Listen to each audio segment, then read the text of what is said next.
नमस्कार मैत्रिणींनो, तडका टेल्समध्ये तुमचं स्वागत आहे. गणपती बाप्पा मोरया. गणपतीचे दिवस आहेत आणि उकडीचे मोदक घराघरात होणारच.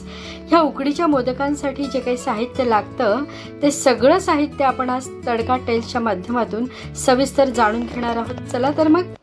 उकडीच्या मोदकांसाठी आपल्याला आंबेमोहर तांदूळ साधारण आपण 1 किलो जर घेतले तर ते आपण निवडून घ्यायचे सुरुवातीला आणि चांगल्या पाण्याने 2-3 वेळेला स्वच्छ धुवून घ्यायचे.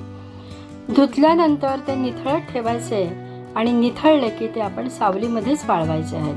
अजिबात आपल्याला उन्हामध्ये वाळत ठेवायचे नाही आहेत. त्यानंतरचा टास्क म्हणजे नारळ फोडायचं आणि त्याची काळी पाट सोलून त्याचे तुकडे करून आपण मिक्सरमध्ये हे नारळ बारीक करून घ्यायचं किंवा खवणीने खाऊन घ्यायचं. साधारणतः 2 वाट्या जर आपण नारळाचा चव घेतला तर 1 वाटी आपण गूळ घ्यायचा आहे आणि हे सगळं सारण आपण परतून घ्यायचं आहे पूर्ण गूळ विरघळेपर्यंत. त्याच्यानंतर त्याच्यामध्ये आपण ड्रायफ्रूट्स, मनुके, खसखस, वेलचीची पूड आपल्याला टाकायची आहे.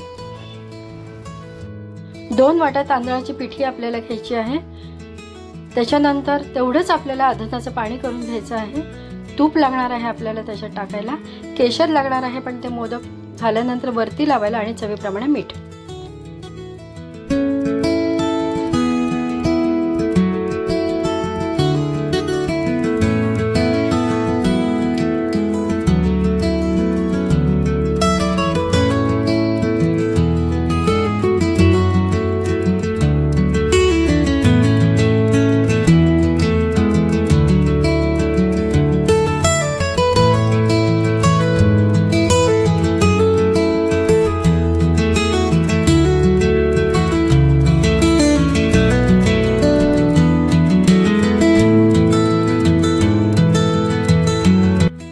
आज मला 50 मोदकांची ऑर्डर होती. हे मोदक आता तयार झालेले आहेत. यांना आपण वाफायला ठेवूयात आणि वाफून झाले की ते असे मस्तपैकी एक मोदक त्यातला घ्यायचा, छानपैकी तो मोकळा करायचा, त्याच्यावर साजूक तुपाची धार टाकायची आणि तो मनमुराद खायचा. ह्याच्यासारखं सुख ते काय. असे मोदक तुम्हीही करून बघा आणि मला सांगा कसे झालेत ते. थँक्यू.